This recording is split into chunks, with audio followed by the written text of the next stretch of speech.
Hello guys, এখন আমরা নামাজ পড়লে বাইরে পেরেছি আর এখন নিচে মসজিদে আজান। তো চলো একটা বন্ধুকে ডেকে নামাজ পড়তে যাই, তোমাদের ফুল ভিডিওটা দেখো। সো গাইস, এখন সবকে আমি ডাকতে বাইরে পেরেছি আর এই মুহূর্তে সবকে আমি ডাকতে যাব। তার আগে এখন মসজিদে যেয়ে তোমাদেরকে ভিডিওটা আমি দেখাবো। তার আগে আমাদের সামনে হচ্ছে আমাদের ইয়াম মাশরুম। চলো সহমের কাছে যাওয়া যাক।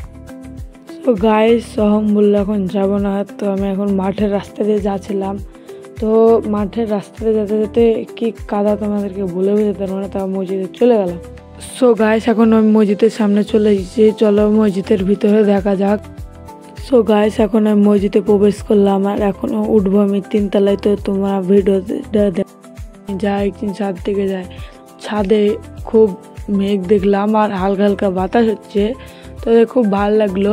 তো সো গাইস, তোমাদেরকে আমি ভিতরকার ভিডিওটা দিতে পারলাম না, খুব দুঃখিত। চলো এখন বাড়ি যাওয়া যাক। সো গাইস, ভিডিওটা কেমন লাগলো অবশ্যই মনে হয় ভালো লাগবে। আর তোমরা আমাকে দেখলে সব কিছু, আর আমি তোমাদেরকে এক কথায় ভিতরকার ভিডিওটা দিতে পারিনি, ভালো খুব দুঃখিত। আর সামনে বার ভালো করে দেবো। সবাই ভালো থাকবে, সুস্থ থাকবো আর সাপোর্ট করবো।